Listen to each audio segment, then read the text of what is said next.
Diese These von Wittgenstein stammt aus seiner Sprachphilosophie. Bei Wittgenstein ist es häufig so, dass einzelne Sätze aus seinem Gesamtkontext genommen werden und weil sie auch besonders prägnant sind. Und diese These ist als solche sehr sozusagen sinnvoll in der Hinsicht, dass Sprache tatsächlich zunächst einmal immer auch die Funktion übernimmt, unsere Gedanken zu ordnen, unsere Gedanken ausdrückbar zu machen in einer bestimmten Sprache und eine bestimmte Sprache tatsächlich Strukturen bereithält, die all diese Ordnungsfunktionen eben auch ermöglicht. Und vor allen Dingen natürlich auch ein bestimmtes Vokabular bereithält, grammatische Unterscheidungen, wie ich mich selbst bezeichne, ich andere bezeichne und so weiter. Aber man muss Wittgensteins Satz in der Hinsicht, in verschiedener Hinsicht nochmal modifizieren und auch ein wenig erweitern. Nämlich, es könnte so scheinen, als ob wir in unserer Sprache eingeschlossen sind, als ob wir eine Welt haben in unserer Sprache. Und wenn jemand nur eben eine Sprache spricht, das ist ja auch jetzt nicht verwerflich, dass man jetzt nicht gleich 10 Sprachen spricht, sondern eine Sprache spricht und dass dieses nicht dazu führt, dass wir einfach wie in einem Gefängnis in unserer Sprache sitzen und uns vollkommen abgeschlossen der Welt gegenüber befinden. So ist es nicht gemeint und auch, glaube ich, auch von Wittgenstein nicht gemeint, sondern dass Sprache uns Bestimmtes nahelegt. Also wenn wir mit einer Sprache aufgewachsen sind, dann legt diese Sprache etwas Bestimmtes nahe, dass wir zum Beispiel eben, wenn wir uns in der ersten Person Singular bezeichnen, als ein Ich verstehen und das jetzt nicht weiter mit unserem Geschlecht zu tun hat. Das ist für uns dann selbstverständlich, wenn das in dieser Sprache eben genauso ist. Die Grenzen dieser Ordnungsfunktion können wir dann eben überhaupt erst wahrnehmen, wenn wir in eine andere Sprache übergehen. Das heißt, wenn wir eine andere Sprache lernen oder von Geburt an mit Sprachen von verschiedenen Menschen mit verschiedenen Sprachen empfangen. Weil unsere Sprache kommt ja von woanders. Wir bekommen unsere Sprache immer von den anderen. Und das ist ja nicht einfach nur aus uns, sondern wir empfangen sie von anderen. Und je mehr Menschen zum Beispiel in einer Familie mehrsprachig sind, umso mehr Sprachen können wir empfangen und uns relativ leicht darin bewegen. Man hat herausgefunden, dass die Mehrsprachigkeit nicht kein prinzipielles Problem ist, sondern eben eine Kontextabhängigkeit da ist. Wenn man mit einer bestimmten Person sehr früh bereits eine Sprache spricht, dann kann man das auch ganz gut sortieren und auch die Unterschiede dann eben damit umgehen.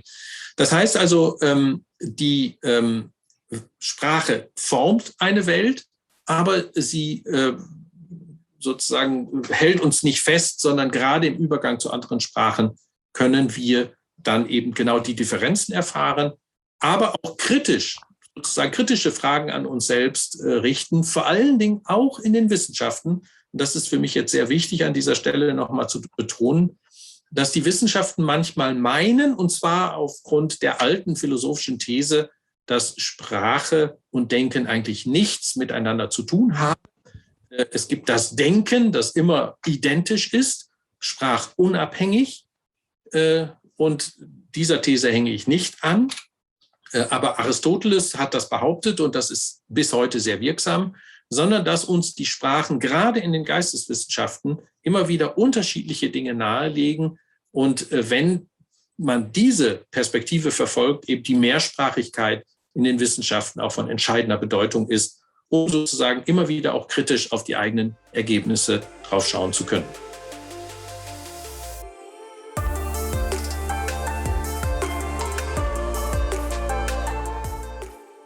Also die philosophischen Dimensionen sind zunächst einmal tatsächlich entstanden im 16. Jahrhundert. Da war es Sperone Speroni, ein Text in italienischer Sprache, der behauptet hat, dass nicht nur das Lateinische und Griechische die einzigen wertvollen Sprachen seien, sondern auch das sogenannte Toskanische etwas beitragen könne. Und das war eben die italienische Sprache. Und hier sieht man eben auch interessanterweise im philosophischen Kontext, dass dieser Gedanke der Mehrsprachigkeit in der europäischen Philosophie auftaucht und dann immer stärker wird und bis hin zu Wilhelm von Humboldt, der eben die Mehrsprachigkeit auch der Philosophie ganz zentral in den Mittelpunkt seines Denkens stellt, überhaupt in dieser Form entdeckt worden ist und stark gemacht worden ist. Das wurde sehr, sehr lange zurückgedrängt, auch in der Philosophie, weil man eben eher dachte, das Denken sei logisch und dadurch immer gleich und so weiter. Darum ist diese philosophische Linie, die ich selber persönlich auch verfolge und in meinen Schriften eben auch versuche einzubeziehen und verschiedene Sprachen dann auch in verschiedenen Hinsichten philosophisch zu analysieren, um dadurch Kritikpotenziale zu gewinnen, kann man eben, wenn man diese Linie weiterverfolgt, kann man eben für die ganz grundlegenden Fragestellungen, was ist ein Mensch? Um nur ein Beispiel zu nennen. Mensch, wenn wir das als deutsches Wort nehmen, dann denken wir immer an einen vereinzelten Menschen. Hier ist ein Mensch und da ist ein Mensch. Wenn wir das japanische Wort nennen, Ningen, das heißt Mensch und das heißt Mensch und Zwischen. Ein einzelner Mensch ist immer ein Zwischenmensch, nämlich ich bin nie einzeln im Sinne von einfach nur vereinzelt, sondern ich bin immer bezogen auch auf andere Menschen. Wir wissen genau, vereinzelte Menschen können überhaupt nicht überleben. Wenn ich mich nun von dieser Sozialität als Mensch verstehe, dann verstehe ich mich als Mensch anders. Und dann verstehe ich auch soziale Prozesse anders und so weiter. Das sind philosophische Grundbestimmungen, zum Beispiel des Menschseins, die wir einbeziehen können in unser Denken und natürlich auch in unser pädagogisches Handeln zum Beispiel. Das tun wir häufig, aber unsere Sprache spricht anders.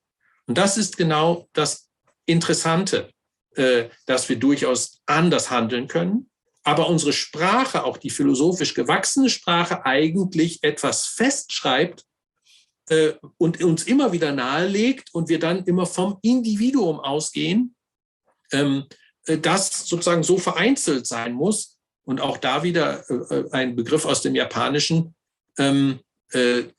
wo ein Soziologe eben diesen Begriff des Zwischenmenschen hernimmt und von dort her eine Soziologie aufbaut, eine Bildungsphilosophie und so weiter und so weiter. Also das ist ein ganz kleines Beispiel, wo jetzt philosophische Analysen zwischen verschiedenen Sprachen ganz bestimmte Dinge möglich machen zu denken, dass wir so denken können. Und darum bemühe ich mich halt auch eben in Bezug auf das Zeitthema zum Beispiel. Wieder ein anderes. Ich habe ein Buch geschrieben über Phänomenologie der Zeit im Buddhismus. Im Japanischen gibt es im Altjapanischen eine Zeitform, die in der Erinnerung angibt und grammatisch unterscheidet, ob ich das selbst erlebt habe oder nur gehört habe. Das heißt, ich sage, also gestern habe ich das und das gegessen. Dann ist in dieser Zeitform angegeben, dass ich das selber erfahren habe. Aber ich habe gehört, dass mein Onkel das und das gegessen hat.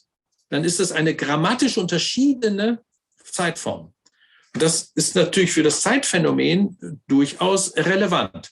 Und interessanterweise ist das gleiche Phänomen im Türkischen zu beobachten, weil Japanisch und Türkisch Ähnlichkeiten haben. Sie gehören einer bestimmten gleichen Sprachfamilie an und so weiter. Also hier sieht man plötzlich auch Verbindungen zwischen verschiedenen Sprachen, wenn man verschiedene Sprachen einbezieht, die man vorher gar nicht gesehen hat und dadurch ganz neue auch Verbindungen, aber auch andere Gesprächsmöglichkeiten zwischen verschiedenen Sprachen entstehen. Also wenn man sich auch philosophisch wirklich auf die verschiedenen Sprachen einlässt, entstehen unendlich viele interessante Perspektiven, die ein einzelner Mensch natürlich nie auskosten und ausforschen kann, aber umso mehr eben auf eine mehrsprachige Gemeinschaft angewiesen ist. Und ich sehe eben die Zukunft genau dort, auch gerade in den Geisteswissenschaften.